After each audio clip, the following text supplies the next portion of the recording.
پاکستان کی طرف سے امریکہ کو مطلوب سب سے بڑے دہشت گرد کو اس کے حوالے کیا گیا۔ پاکستان کی طرف سے عظیم الشان خیر سگالی کا مظاہرہ کیا گیا تھا۔ اس کے بدلے میں پاکستان یہ چاہتا تھا، بلکہ پاکستان کی یہ تمنا تھی، خواہش تھی، امید تھی، بلکہ کچھ حلقوں کو یقین تھا کہ امریکہ کی طرف سے بھی اس خیر سگالی کا ایسا ہی جواب آئے گا۔ پاکستان کے لیے بہت سے راستے کھل جائیں گے۔ پاکستان میں جس طرح سے جینٹری بیچ کی طرف سے چند ماہ پہلے پاکستان آئے تھے، پاکستان میں اربوں ڈالر کی سرمایہ کاری کرنے کا ان کی طرف سے اعلان کیا گیا تھا، اس پر ہماری حکومت، ہماری رجیم عش کر اٹھی تھی۔ تو پتہ یہ چلتا ہے کہ وہ جینٹری بیچ صاحب وہ تو رینٹل سرمایہ کار ہیں، رینٹل انویسٹر ہیں۔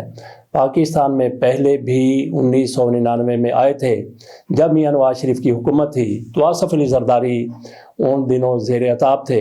تو ایک وفد امریکہ سے، دیگر ممالک سے آصف علی زرداری کی حمایت میں پاکستان آیا تھا، تو اس میں یہ جینٹری بیچ صاحب بھی کسی اور نام سے موجود تھے۔ ذرا اخبارات ان دنوں کے نکالیے، آپ کو ان کی تصویر نظر آ جائے گی۔ بہرحال جینٹری صاحب کی طرف سے پاکستان میں اربوں ڈالر کی سرمایہ کاری کرنے کے دعوے ہمارے حکمرانوں کی طرف سے، شہباز شریف کی طرف سے کیے گئے۔ اس طرح ہم یہ دیکھ رہے تھے کہ جس طرح پاکستان نے بہت بڑے دہشت گرد کو امریکہ کے حوالے کیا ہے، امریکہ کی طرف سے اور بھی سرمایہ کاری آئے گی، پاکستانیوں کے لیے امریکہ کے راستے کھلتے چلے جائیں گے۔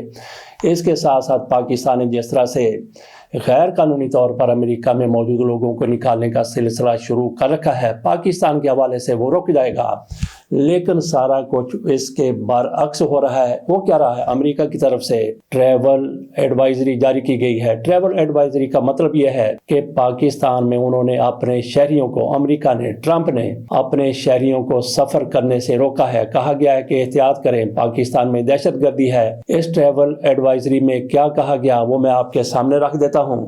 بہت ہی خطرناک قسم کی ٹریول ایڈوائزری ہے۔ ایڈوائزری کے مطابق پاکستان میں انتہا پسند گروہوں نے حملوں کی سازشیں جاری رکھی ہوئی ہیں۔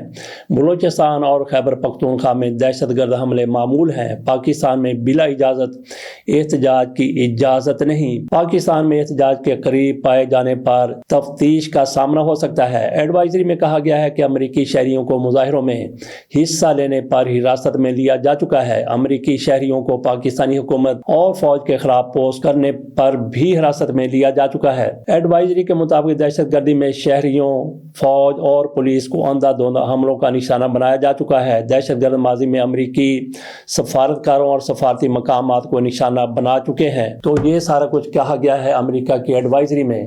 ہم یہاں پہ امید لگا کے بیٹھے تھے کہ ہماری خیر سگالی کا وہاں سے کیسا جواب آئے گا۔ پہلے ہم نے بات کی تھی کہ جارحانہ قسم کا جواب پہلے بھی آ چکا ہے امریکہ کی طرف سے، جیسے پابندیوں کی بات ہو رہی تھی، وہ پابندیاں اپنی جگہ پر ان کی بات ہو رہی تھی کہ یہ ایڈوائزری آ گئی، تو یوں لگتا ہے کہ پابندیاں جن کا امریکہ کی طرف سے ابھی کچھ اظہار ہی کیا جا رہا تھا، اس کا اعلان نہیں ہوا تھا، وہ لگنے جا رہی ہیں۔